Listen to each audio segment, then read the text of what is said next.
ਹੋ ਕਿਹੜੀ ਗੱਲ ਹੈ ਕਿਹੜੀ ਗੱਲ थैंक यू। ਵੇਖ ਸਾਡੇ ਵਾਲੇ ਪਾਸੇ ਨੂੰ ਮੁਬਾਰਕ ਹੈ ਜਿਹਨੂੰ ਲੈਂਦੇ ਹੁੰਦੇ नहीं काला, मैंने आपके पास आई थी 3-4 दफा, तो मैंने मुबारक उधर भी दिए, लेकिन उधर तो फिर आपको नजर ही नहीं आता, नजर कम आता है।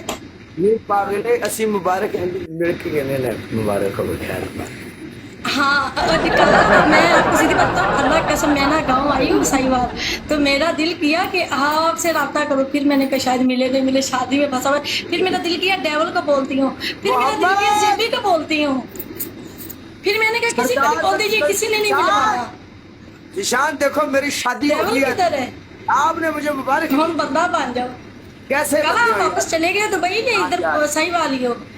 साहिवाल में ही हूँ मैं साहिवाल में ही हो? माशाल्लाह माशाल्लाह। काला वैसे प्यारा हो गया शादी करा के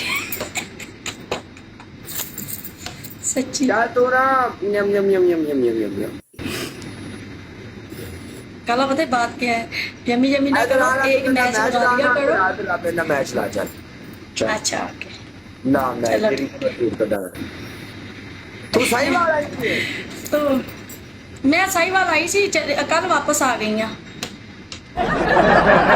लाहौर आ गई है वापस। अच्छा लाहौर है दुबई आ रही हूँ, नहीं नहीं दुबई आ रही है वापस। दुबई जो आई तो फिर तेरे नाम मुलाकात कर, या फिर लाहौर चक्कर लगावे तो फिर मैं दावत करनी है, दावत खा के जाएगी।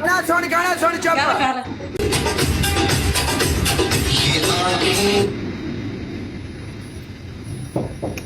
हाय हाय, हेलो मजा आ गया काला। हाँ हेलो। जी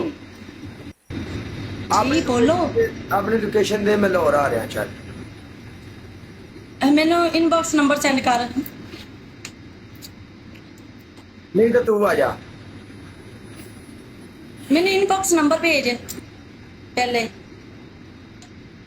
हाँ जी फिर ही ना, आप लाहौर आ जाओ ना,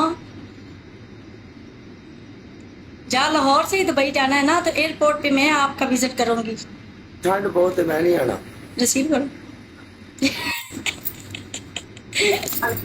ए जेड़े मेरी मेरी बात सुन, ये फॉर्चूनर डेवल लेके घूम रहे हैं, ये सारे आ जा रहे हैं, ठीक है, उनको कहो कि आपको लेके डेवल के बोल दे, जेबी को बोल दे आपको लेके आ जाए लाहौर, ज्यादा मुश्किल नहीं है। जेबी को एक दफा बोल के शबनम कह रही है कि मैंने लाहौर जाना है, कसम से तुझे ऐसे लेके आएंगे जैसे पीरों को लेके आते हैं, पीरों को। अच्छा तू ना जाइए एक बार जाई जाई जाई अच्छा ओके, कल नंबर भेज दी, मैं रिसीव करांगी लाहौर, ठीक है। ओके शादी होगी दावत भाजी, बना देंगे। शादी होगी और ओए शादी तो होगी, खाना तो बना सकते हैं, आज राजा कश्मीरी का की बनया तुसी बाकी सारी गल्लां छोड़ो की बनाओ तो खाना तो बना सकते हैं।